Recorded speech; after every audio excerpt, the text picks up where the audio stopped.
it was nearly time for dinner, and when she came to the door, Teshumai to Windrow, her dear mummy, instead of saying, "Where have you been, Taffy?" said, "Oh, daughter of Tegumai, come in and eat," same as if she had been a grown-up person. That was because she saw a taboo necklace on Taffy's neck.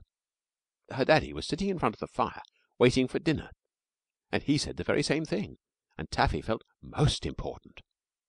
She looked all round the cave to see that her own things, her private mendie bag of otter skin with the shark's teeth and the bone needles and the deer sinew thread, her mud shoes of birch bark, her spear and her throwing stick, and her lunch basket, were all in their proper places, and then she slipped off her taboo necklace quite quickly and hung it over the handle of the little wooden water bucket that she used to draw water with. Then her mummy said to Tegumai, her daddy, quite accidental, "Oh, Tegumai, won't you get us some fresh drinking water for dinner?" "Certainly," said Tegumai, and he jumped up and lifted Taffy's bucket with the taboo necklace on it. Next minute he fell down flat on the floor and shouted, then curled himself up and rolled round the cave. Then he stood up and flopped several times. "My dear," said Teshumai to Windrow, "it looks to me as if you had rather broken somebody's taboo somehow. Does it hurt?" "Horribly," said Tegumai. Then he took 3 sorrowful steps and put his head on one side and shouted, "I broke taboo! I broke taboo! I broke taboo!" "Taffy dear, that must be your taboo," said Teshumai to Windrow. "You better pull his hair 3 times, or he will have to go on shouting till evening, and you know what Daddy is like once he begins." Tegumai stooped down, and Taffy pulled his hair 3 times, and he wiped his face and said, "My tribal word, that's a dreadful strong taboo of yours, Taffy. Where did you get it from?" "The head chief gave it to me. He told me you'd have cramps and flops if you broke it," said Taffy. "He was quite right. But he didn't tell you anything about sign taboos, did he?" "No," said Taffy. "He said that if I showed you I had a real taboo of my own, you'd most likely put some real taboos on me." "Quite right, my only daughter dear," said Tegumai. "I'll give you some taboos that will simply amaze you. Stingin' nettle taboos, sign taboos, black and white taboos, dozens of taboos. Now attend to me. Do you know what this means?" Tegumai skiffled his forefinger in the air, snaky fashion. "That's taboo on wriggling when you're eating your dinner. It is an important taboo, and if you break it you'll have cramps, same as I did, or else I'll have to tattoo you all over." Taffy sat quite still through dinner, and then Tegumai held up his right hand in front of him, the fingers close together. "That's the still taboo, Taffy. Whenever I do that, you must stop as you are, whatever you're doing. If you're sewing, you must stop with the needle halfway through the deer skin. If you're walking, you stop on one foot. If you're climbing, you stop on one branch. You don't move again until you see me go like this." Tegumai put up his right hand and waved it in front of his face 2 or 3 times. "That's the sign for carry on. You can go on with whatever you're doing when you see me make that." "Aren't there any necklaces for that taboo?" said Taffy. "Yes, there's a red and black necklace, of course. But how can I come tramping through the fern to give you a still taboo necklace every time I see a deer or a rabbit and want you to be quiet?" said Tegumai. "I thought you were a better hunter than that. Why, I might have to shoot an arrow over your head the minute after I had put a still taboo on you." "But how would I know what you were shooting at?" said Taffy. "Watch my hand," said Tegumai. "You know the 3 little jumps a deer gives before he starts to run off like this?" He looped his forefinger 3 times in the air, and Taffy nodded.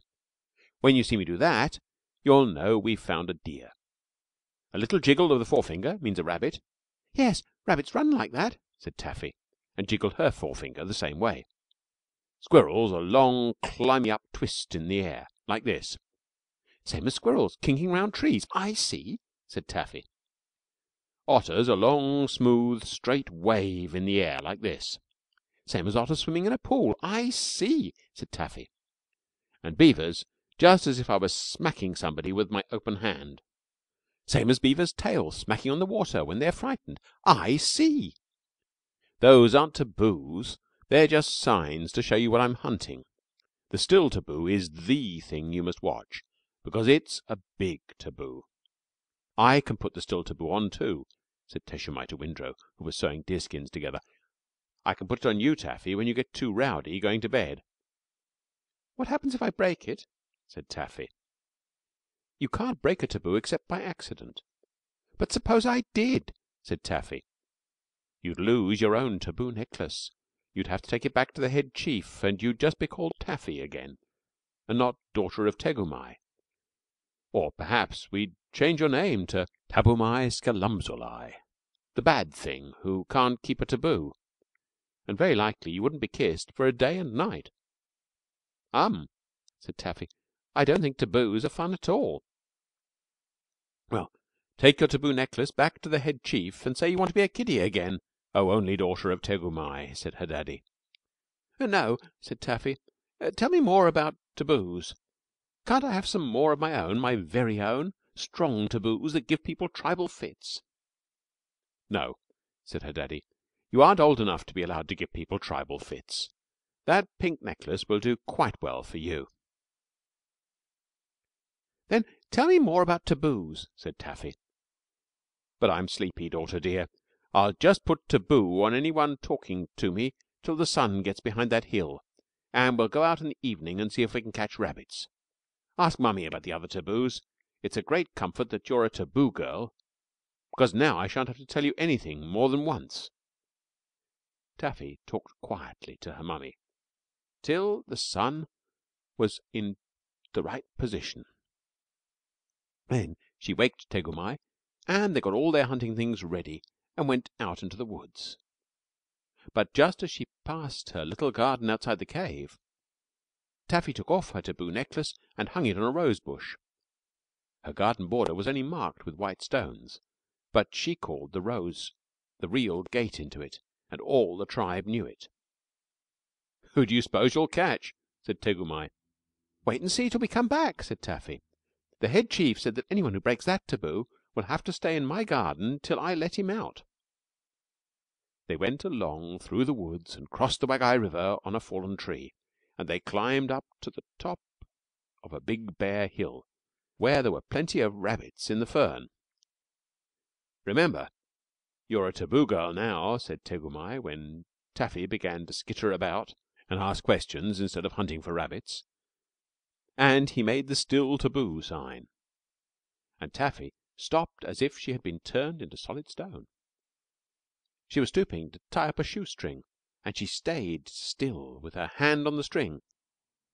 We know that kind of taboo, don't we, Best Beloved? Only she looked hard at her daddy, which you always must do when the still taboo is on. Presently, when he had walked a long way off, he turned round and made the carry on sign. So she walked forward quietly through the bracken, always looking at her daddy, and a rabbit jumped up in front of her.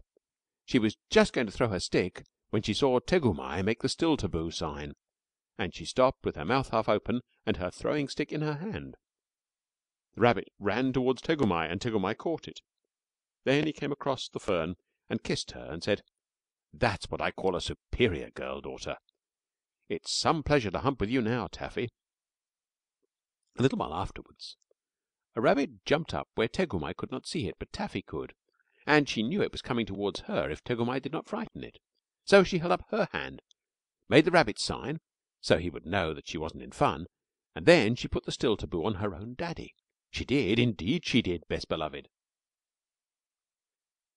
Tegumai stopped with one foot half lifted to climb over an old tree trunk.